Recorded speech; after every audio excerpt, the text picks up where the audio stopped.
Siapa? Kamu tahu apa? Kalau menjadikan Allah, ketika Allah menjadikan Adam khalifah ya Pak. Oke, silakan. Bunyi ayatnya gimana? Ya tapi nggak apa-apa. Ya baca ayat Al-Qur'annya lah Iya, sekali. Wa idh qala rabbuka lil malaikati Ta'awuz dulu. A'udzu billahi minasyaitonir rajim. Bismillahirrahmanirrahim. Wa idh qala Wa idh qala rabbuka lil malaikati wa idh qala rabbuka lil malaikati qala rabbuka lil malaikati. Rabbuka atau rabbaka? Rabbuka. Iya, rabbuka Pak. Lah iya tadi baca gimana kamu bacanya? Wa idh qala rabbuka lil malaikati inni Ja'ilun fil ardi. ja'ilun. Ini PPI atau kompresi ini? Khalifah. Qala Ataj'alu fiha may yufsidu fiha wa yasfikud dima wa nahnu nusabbihuka. Ayo antal imam ya akhi, kamu bakal jadi imam. Gimana baca Al-Qur'annya kayak gitu? Ini malu dong ada cewek dua ini. bihamdika Wa nuqaddisulak.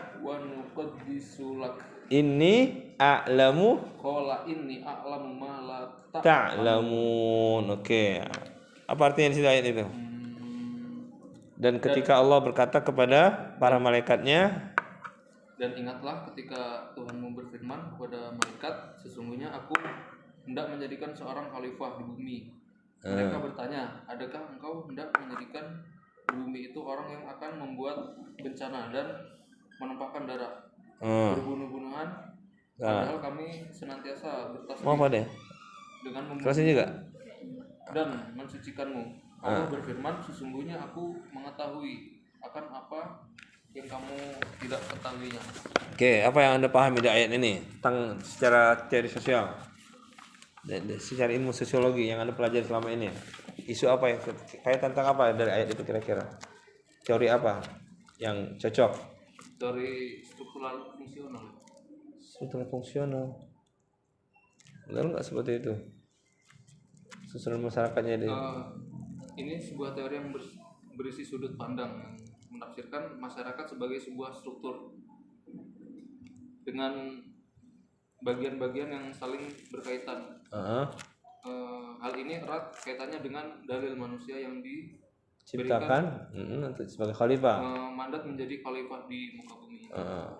Terus gimana?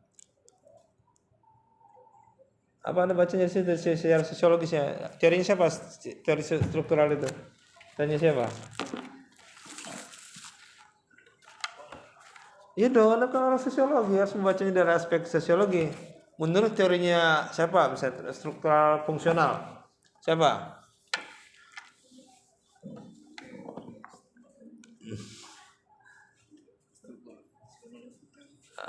Anda membaca ayat, membaca tafsirnya, kemudian membacanya dari aspek teori sosial yang Anda pelajari selama ini. Itu keren itu kajiannya. Ya enggak? Itulah anak UIN nanti itu. Wah, ini banyak ulamanya di UIN di sosiologi katanya kan. Iya. Kajiannya menarik nanti gitu. Tidak tekstualis. Ayo, gimana lepas ayat ini? Di soal Al-Baqarah ini. Tentang terbentuknya struktur masyarakat, ada seorang sosok kepemimpinan ya sebuah ini apa dalam setiap masyarakat harus ada satu sosok pemimpin yang dijadikan sebagai apa, pemimpin pengelola daripada memimpin dari sebuah kelompok atau jamaah yang komunitas ya enggak? Iya Pak. Dengan struktur akan berfungsi ketika apa, mendapat support dari lingkungannya atau komunitas yang dipimpinnya. Ya, aduh, gimana kamu bacanya ini? Udah cukup. Siapa namanya tadi? Al-Ma'arif Pak. Al-Ma'arif. Kamu alumni mana, Ma'arif? Dari SMA-nya Pak ya? SMA Al-Ma'arif. Iya. Tadi siapa yang satunya lagi? Yang pertama tadi siapa yang cewek tadi?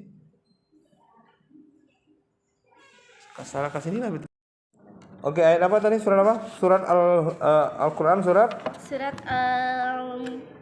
Al-Hujurat. Al-Hujurat ayat 10. Innamal mu'minuna ikhwatun ya. Oke, sekarang kamu membaca ini dari teorinya apa? Emil Durkheim. Emil Durkheim. Gimana menurut Emil Durkheim? Tentang apa di sini? Tentang persaudaraan, Pak. Gimana? Persaudaraan kan berarti kesolidaritasan kan, Pak. Nah, di sini kan ada prinsip-prinsip dari solidaritasnya itu sendiri, yaitu terjaganya rasa persaudaraan dan pertemanan terhadap sesama, timbulnya rasa kepedulian terhadap teman dan keluarga, terus lebih peka terhadap lingkungan sekitar dan terjalinnya kekompakan terhadap teman. Nah, tadi kan di arti itu innamal mu'minuna ikhwatun faslihu bain akhwaikum ya. Sesungguhnya orang mukmin itu bersaudara. Kemudian apa? Faslihu. Karena itu dimainkanlah antara kedua saudaramu. Damaikanlah. Ini kok Iya dimainkan? Pak, ya Allah, didamaikanlah ya Bapak. Didamaikanlah antara kedua saudaramu yang berselisih dan bertakwalah kepada Allah agar mendapatkan rahmat. Jadi berdasarkan teorinya Durkheim tentang solidaritas sosial. Solidaritas sosial ya. Harus sudah terbangun dengan solidaritas sosial. Maka ujung ayat itu adalah la'allakum tadun, agar kalian mendapatkan rahmat dari mendapatkan rahmat. Tadun, mendapatkan hidayah. Iya, ini agar kamu mendapatkan rahmat. Bunyi ayatnya apa ini ayatnya? La'allakum turhamun. Nah, ini jadi kan perlu ini ya. Membacanya dari ilmu kalam dari sisi bahwasanya rahmat Allah tidak akan turun ketika kita tidak ada solidaritas. Nah, itu catatan besar itu. Sama saudara. Iya, oke. Ya tadi Kori dia dari tentang apa tadi? Tentang surah Abasa ya, Abasa wa Tawalla, tentang kesetaraan sosial ya. Dari bacanya dia dari aspek apa tadi itu? Dari Kalmak dan adanya memang faktanya ada kelas sosial, adanya Max Weber, ada perjuangan kelas itu kan. Kalau si Wita tadi tentang struktur fungsional ya. Tentang apa? Khairun nasi anfa'uhum linnas. Itulah cara membaca ayat dari Al-Qur'an. La yadkhulul jannah qati'ur rahim. Itu artinya tidak akan masuk surga orang yang memutuskan silaturahim. Gimana baca ayat hadis ini? Aspek sosiologisnya. Aspek sosiologinya saya ngambil dari teorinya Agus Kunte tentang teori struktural. Gimana menurut Al-Qasir? Dia mengatakan seperti ini, bahwasannya masyarakat sebagai sebuah bentuk dengan bagian-bagian yang saling berkomunikasi. Artinya masyarakat atau manusia itu harus saling berkomunikasi gitu Pak. Sedangkan dalam hadis ini itu nggak boleh memutus tali silaturahmi. Memutus komunikasi seperti itu Pak. Jannah di sini kan apa? Surga di sini apa? Ya sebuah kebaikan. Baik itu nanti jannah di surga nantinya. Iya. Tapi surga di dunia kan juga ada kan? Iya Pak. Masyarakat yang baik, sistem sosial masyarakat yang baik, aman, tentram, roh, jiwa, istilah Jawanya itu kan jadi surga. Maka Indonesia diibaratkan sebagai surganya dunia. Tanah surga, ya enggak? Iya. Lagunya siapa di situ? Ya kan, tongkat kayu ya Pak. Iya kan jadi ini kan tanaman. Lagunya siapa? Kus Plus ya enggak? Akan terciptanya surga di dunia kalau apa? Adanya sebuah komunikasi yang baik antar masyarakat. Kalau tidak ada komunikasi, tidak terbentuklah surga dunia. Kebaikan di dunia. Itu membacanya. Enggak? Aduh, siapa namanya? Ferry Haryanto. Ferry Pak. Ferry Haryanto. Oke, Ferry, thank you Ferry. Oke. Siapa? Ini kan kaitan dengan ilmu kalam, ya itu kaitannya di situ. Kesuludinannya di situ. Membaca ayat, kemudian membacanya dari sisi sosiologi. Ya, oke.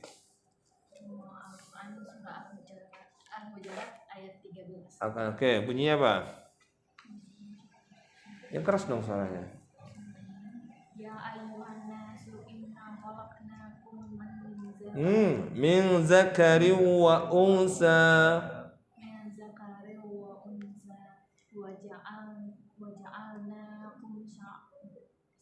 su'uban wa qabaila inna akramakum indallahi indallahi atqakum innallaha alimun habib. Artinya, wahai manusia, sungguh kami telah menciptakan kamu dari seorang laki-laki dan seorang perempuan. Kemudian kami jadikan kamu berbangsa-bangsa dan bersuku-suku agar kamu saling mengenal.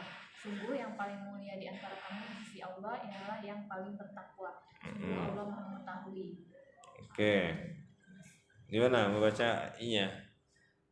Aspek sosiologisnya. Saya ngambilnya dari sama teori struktural fungsional.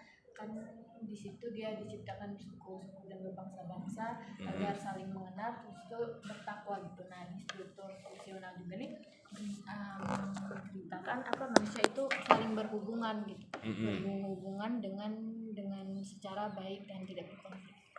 Inna akramakum indallahi atqakum. Di situ kan sesungguhnya yang paling mulia di antara kalian adalah apa? Yang paling bertakwa. Nah, gimana membacanya dari aspek sosiologisnya? Pasti akan ada masyarakat yang dari setiap masyarakat pasti ada yang muncul yang menjadi khalifah, sosok pemimpin nantinya kan. Itu menghubungkannya tadi kan dalam ilmu al-Quran tafsir namanya apa? Munasabatul ayat, keterkaitan ayat satu dengan ayat yang lain. Tadi surat apa tadi? Surat apa kamu baca tadi? Al-Baqarah ayat 20. Kamu surat hadis ya. Ini bacaan dari aspek Al-Qur'annya. Tadi surat Al-Hujurat. Ya enggak? Sebuah struktur masyarakat akan terbentuk ada sebuah komunikasi interaksi. Akhirnya apa? Dibentuklah satu sosok yang akan menjadi apa? Pemimpin. Tapi apa? Inna akramakum, pemimpinnya apa? Innallaha atqakum. Yang paling bertakwa daripada kalian. Apa maksud takwa di sini? Takut dan taat kepada Allah. Ada hasil lain, takut apa kata lain? Hahuna, di hati. Apa itu berarti di hati di situ? Kepasrahan diri kepada Allah. Itulah sosok pemimpin yang kita cari, pemimpin yang bertakwa. Bukan pemimpin yang apa tadi misalnya? Pemimpin yang paling banyak uangnya, tapi dia apa? Merusak menjadi penyakit sosial. Nah, itu maksudnya mencari menghubungkannya munasabatul ayat, kemudian membacanya dari aspek teori sosial yang ada. Ya? Oke. Baik, siapa namanya? Herlia Yuliani. Mana Herlia? Yuliani ya. Oke, siap. Oke. Sip. Oke, gimana? Saya ngambil Quran surah Ar-Ra'd ayat 11. Bunyinya tentang Bismillahirrahmanirrahim. Innallaha la yughayyiru ma biqaumin hatta yughayyiru ma bi anfusihim. Wa iza aradallahu biqaumin su'an fala maraddalah wa ma lahum min dunihi min wal. Artinya sesungguhnya Allah tidak mengubah keadaan suatu kaum hingga mereka mengubah apa yang ada pada diri mereka. Apabila Allah menghendaki keburukan terhadap suatu kaum, tidak ada yang dapat menolaknya dan berkali-kali tidak ada pelindung bagi mereka selain Dia. Oke, apa nih kira-kira cocoknya tentang teorinya saya ngambil teori evolusi yang dikembangkan oleh Charles Darwin. Evolusi apa itu? Evolusi itu apa? Apa itu evolusi sosial? Perubahan sosial, Pak. Perubahan lambat. Kalau yang Durkheim, perubahan sosial punya siapa? Durkheim tentang apa? Selain itu, perubahan sosial teorinya siapa?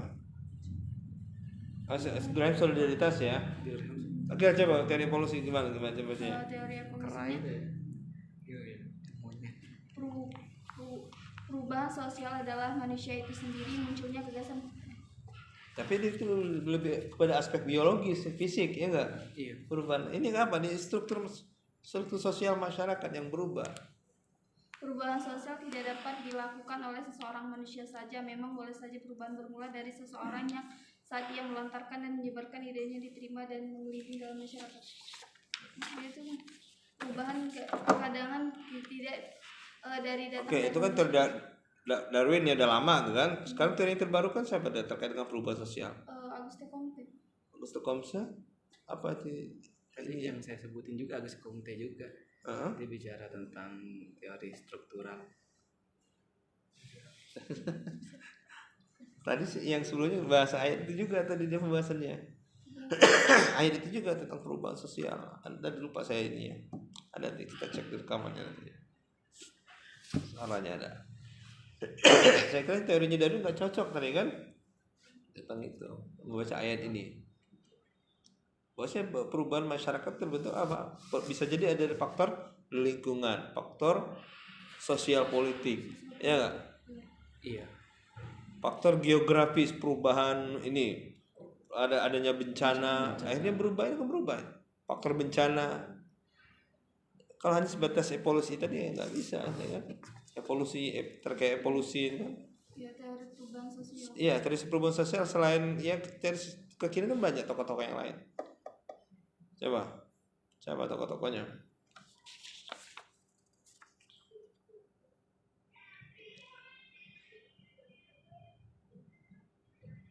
Sel Sumarjan, Pak. Apa sebenarnya sel Sumarjan?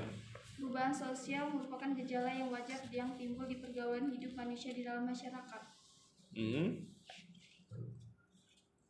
Terus apa lagi? Kalau yang dialektika sosial siapa di situ? Kalau tentang dialektika sosial, tentang ada objektivitas, subjektivitas, itu terus siapa di situ? Ada trilogi itu kan objektivitas, subjektivitas, kemudian adanya sebuah konsensus.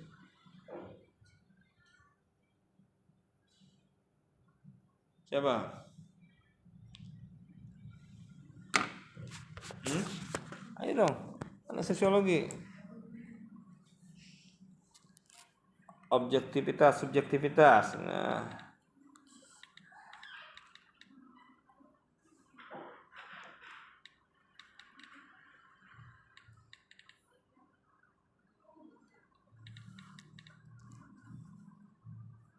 siapa?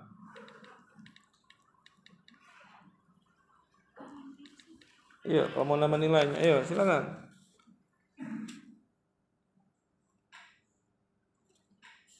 Peter R. Berger apa teorinya? Ya itu kan tentang objektivitas, subjektivitas,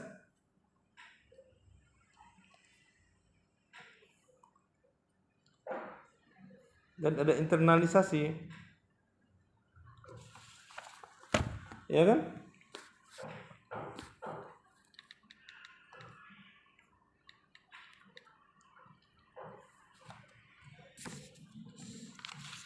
Peter Ludwig Berger, ya.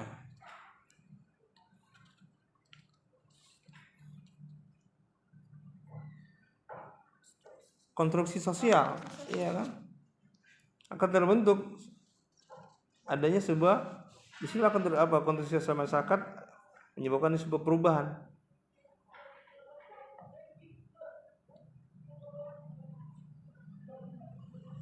Ya enggak? Itu membacanya.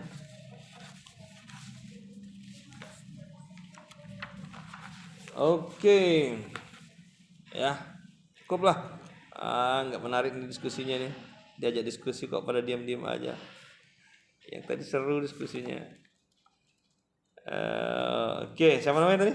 Dina Triana, Pak. Dina Triana. Jadi gitu, Anda sebagai mahasiswa sosiologi harus sebagai mahasiswa UIN ya tentunya mahasiswa muslim ya, harus mampu membaca itu, membaca ayat dalil daripada Al-Quran sebagai nilai tertinggi kita, membaca hadis ya, kemudian membacanya dari teori-teori sosiologis yang Anda pelajari selama ini. Jadi ada fungsinya, tidak ada pemisahan antara apa, karena nilai Islam kan sudah ada sebelum teori-teori modern ini muncul.